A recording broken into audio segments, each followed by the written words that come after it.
Bonjour les amis, j'espère que vous allez bien, j'espère que ce message vous trouvera en santé. Moi c'est l'International Modom et bienvenue sur ma chaîne. Si vous êtes nouveau, je vous prie de vous abonner car nous aborderons certainement un sujet qui vous touchera.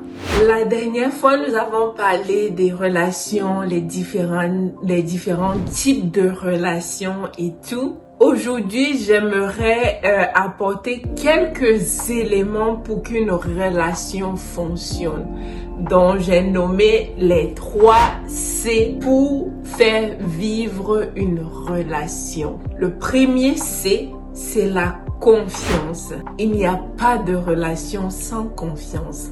Donc ici là c'est important. Quand je parle de relation, je parle de tous les types de relations que nous avons vus. En l'occurrence, la relation parent-enfant, la relation fraternelle, la relation familiale, la relation communautaire, la relation professionnelle et la relation aussi que nous avons avec nous-mêmes, avec notre Créateur, notre Dieu, et la relation que nous avons avec la nature. C'est sûr que ici, je vais focaliser sur les relations interpersonnelles, les relations avec d'autres humains comme nous. Donc, ça nous prend premièrement la confiance. Il faut avoir confiance. C'est sûr que la confiance se bâtit, mais il n'y a pas de relation sans confiance. Donc la confiance, c'est un élément crucial pour faire vivre une relation. Le deuxième élément, c'est la complicité ou encore la complémentarité. Il faut être des complices, non pas seulement en couple, mais même en amitié, même en fraternité. Il faut une certaine complicité pour pouvoir développer une certaine relation et faire vivre cette relation-là. C'est quoi la complicité?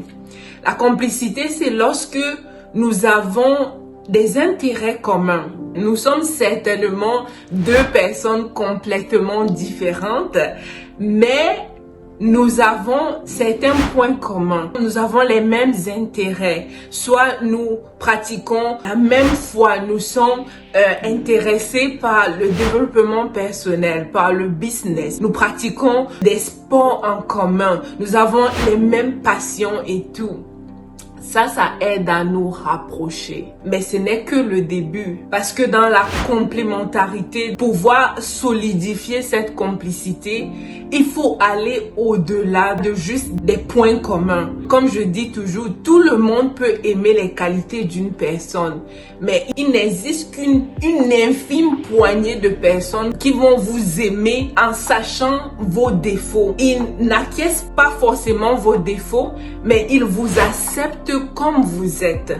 Et c'est ça en fait la complémentarité, c'est ça la complicité. Lorsqu'on atteint un certain niveau de complicité, on voit ça très fortement dans les couples parce que, bref, comme je l'avais mentionné dans ma précédente vidéo, dans un couple, il y a une certaine intimité forte. Donc, ça fait que à cause de cette intimité-là, s'il n'y a pas de complicité, c'est voué à l'échec en fait. Dans nos sociétés, entre amis et tout, on peut cacher son jeu facilement parce que de toutes les façons, on ne vit pas ensemble et tout, donc on se voit une fois en passant. Mais dans le cas d'un couple, vu que on passe quasiment tout notre temps ensemble, surtout si on vit sur le même toit et tout, donc ça devient compliqué de cacher son jeu. Donc cet élément, c'est un élément crucial dans toutes les relations. C'est juste que dans la relation amoureuse, elle est plus accentuée à cause de l'intimité, plus accentuée entre les personnes. Donc important, la complicité, la complémentarité. J'ai mes faiblesses, j'ai mes forces qui complètent les faiblesses de l'autre. J'accepte que l'autre a certains défauts, a certaines faiblesses et puis je décide de m'épanouir malgré tout cela avec la personne. Ça prend vraiment une certaine conscience, un certain niveau de conscience des deux parties pour pouvoir prendre cette décision-là. Oui, je t'accepte comme tu es. En amitié, pareil. Tu as fait des erreurs. On voit souvent certains influenceurs et tout qui ont fait certaines erreurs et ces erreurs les rattrapent. En ce moment-là, certains défauts peut-être cachés vont se dévoiler aux yeux de vos proches, à vos amis, vos familles. Maintenant, le comportement de ceux-ci vont vous laisser savoir qui sont vraiment comme vos amis dans cette foulée-là. Parce que les amis vont vous prendre comme vous êtes en reconnaissant que vous avez plein de qualités, vous avez plein de forces, mais vous êtes aussi humain et vous avez des défauts comme n'importe qui d'ailleurs. Donc c'est ça la complicité, c'est ça la complémentarité en amour, en fraternité, en amitié et même en communauté.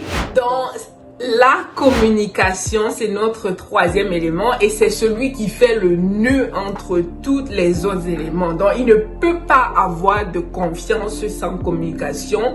La communication aide justement à bâtir la confiance et puis la communication aide aussi à avoir cette complicité-là.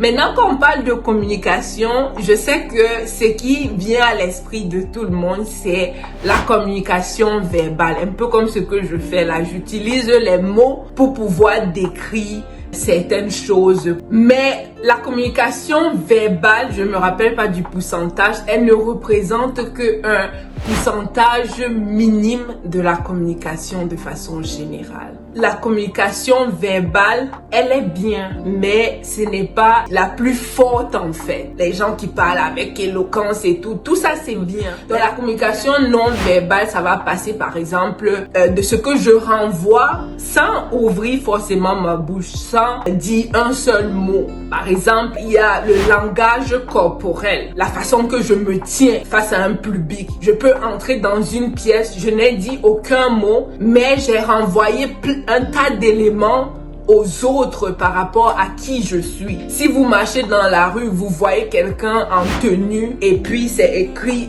police quelque part. Qu'est-ce que ça vous renvoie? Que cette personne-là fait partie d'un corps policier.